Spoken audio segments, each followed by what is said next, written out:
Vladimir Putin, president of Russia, used his annual New Year's address to urge the Russian people to support his forces fighting in Ukraine and to promise victory over Ukrainian Nazis, as he calls them, and the West that was allegedly out to destroy Russia. Putin described the conflict, which he refers to as special military operation, as a close-call battle for the survival of Russia in his stern and confrontational taped video message that was aired on national TV.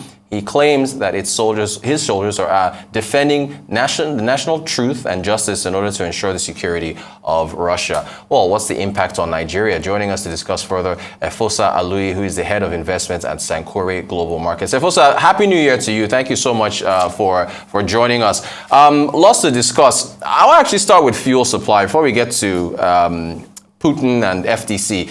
We seem to have fewer queues. Are things back to normal, or is it because some people are still away on holiday?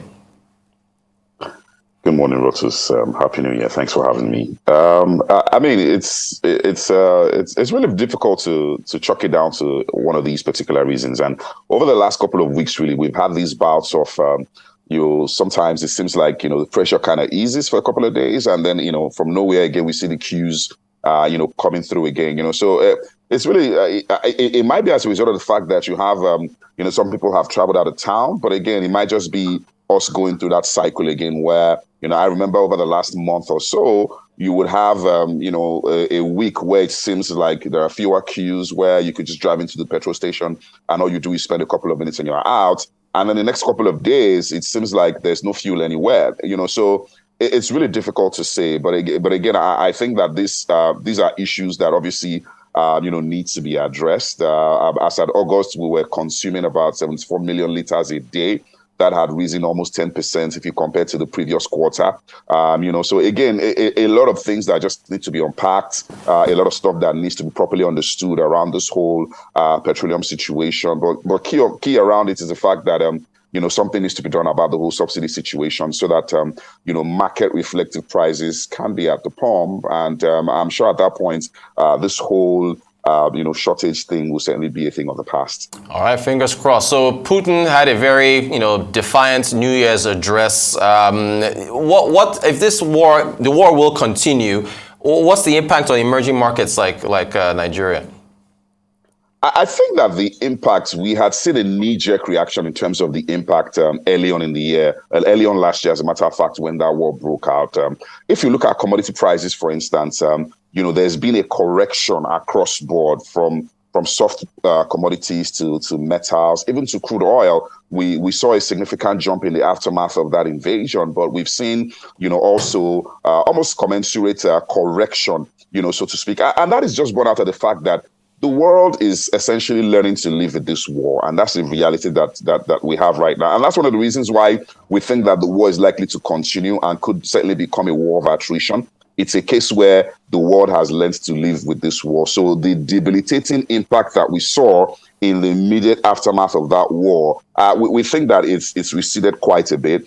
Now, the supply chain bottlenecks are still there. The impact on commodities remain, but that magnitude has come off quite significantly. So for emerging market, really, it would be a situation where you have to look at them, dimension it in two ways. So there are emerging markets that obviously benefited and continue to benefit from the commodities boom, while there are emerging markets who are non-commodity exporters that will basically continue to suffer. On the back of the invasion, we've seen inflation at very, very high levels, and this has led to an aggressive positioning by global central banks, which has increased the cost of funding. So this has a significant impact on the debt sustainability for emerging market countries, particularly the ones that are non-commodity exporting. For the guys that are commodity exporters, they stand to benefit from the sort of windfall that we've seen, particularly on the back of the rise of commodity prices in the aftermath of the war. But I think that we've seen a correction, and I don't expect any significant impact, except, of course, there is some escalation in the war. If things carry on as we've had over the last couple of months, the impact would not be very significant. Recall that there's also been a grain deal that ensures that all of those grains that have been locked up in Ukraine and silos get shipped to the world. So I think that it's a case where the world is essentially learning to live with this war, and the impact of it has significantly abated. All right, well, that sounds positive. But then what about, I mean, you mentioned rising commodity prices. Oil, for instance, that raises the landing cost of fuel, imported fuel coming into Nigeria. The fuel subsidy continues to be a topic of discussion this year, especially with the elections popping up and candidates saying either yank it off or take it away gradually. Do you think that finally gets put to bed this year? I doubt, because it is more of a political decision than an economic one, actually, right? And that's the reason successive administrations have had a hard time, dealing with this, age-old issue of subsidy. At best, we'll certainly have what you might describe as a phased removal. It's not going to happen in one fell swoop. Again, because of how the elections are essentially stacking up, any government that would really do anything meaningful on that front needs to come in with a great deal of popularity. So if a government comes in and, they don't have that, great deal of popularity, it then proves increasingly difficult for them to be able to deal with this subsidy issue. But I think that the best bets would be for a phased or a gradual removal. It certainly cannot happen in one fell swoop. And this is a really big issue because it sits at the core of our debt sustainability as a nation going forward. You mentioned political decisions and economic decisions. The big decision being made in February at the presidential level, and then March at the gubernatorial and legislative level. How impactful will that be on the economy? It certainly would be very impactful. We've had a number of election cycles, and this is not going to be different. You're certainly going to see spending also ramp up, essentially election spending ramp up as well. And that could potentially be inflationary.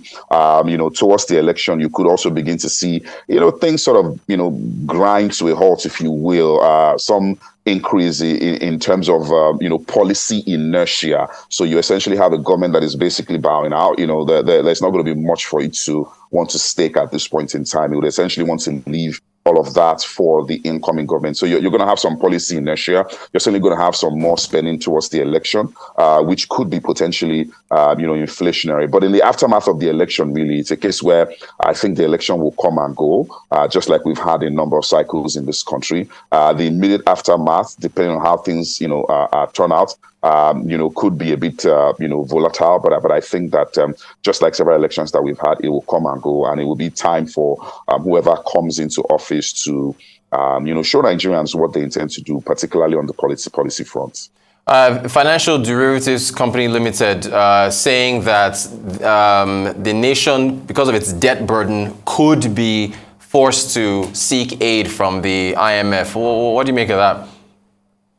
The nation's debt burden has been a source of concern for quite some time now. I mean, our debt burden has essentially more than doubled. If you look at where we were in 2017 and where we were as at September of last year, debt burden has essentially doubled. You're looking at a 15% compounded annual growth rate in terms of our debt burden over the last 6 years plus.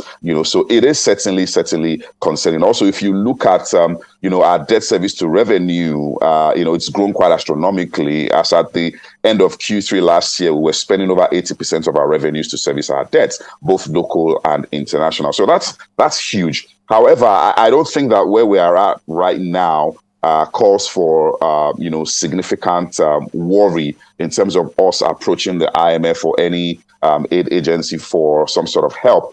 If we, however, continue on this trajectory over the next couple of years, maybe 2 years down the line, we're still on this trajectory, then it becomes a significant problem. I mean, last year, our budget deficit was over 6 trillion.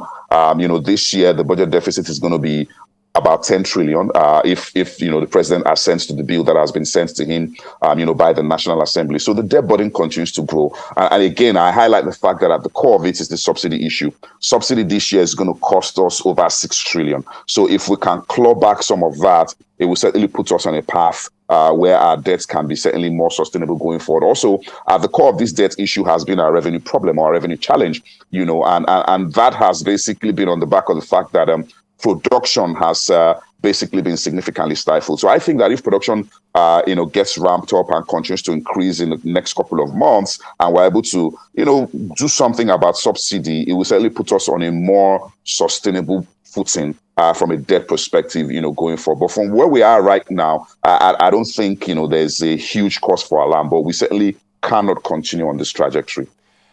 Speaking of trajectory, regardless of who wins next month, do you think any significant economic progress in Nigeria can be made within the first 4 years of the new administration?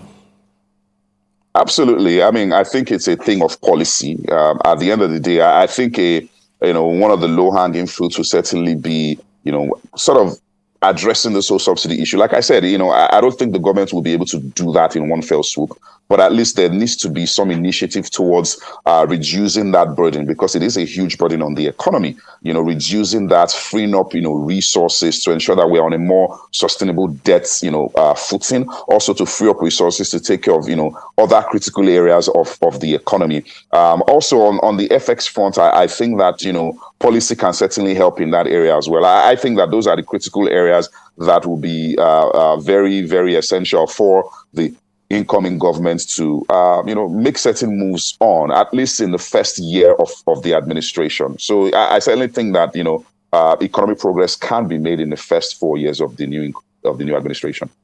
All right, Efosa, we're out of time, but very quickly, you think Nigerians have the patience to allow the administration to make progress? Do you think Nigerians will have the patience to let that new administration get to work? That, quite honestly, remains to be seen. The last couple of years have been quite debilitating for a lot of Nigerians, But at the end of the day, the truth of the matter is that we certainly have to make hard decisions for us to turn this ship around and for us to be on the right track.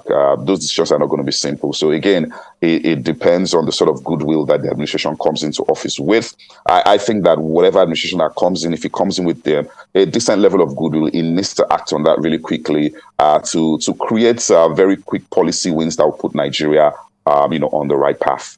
Efosa Aluyi, Head of Investments, Sankore Global Investments, thank you so much for taking the time to talk to us about this critical issue for 2023. Appreciate it.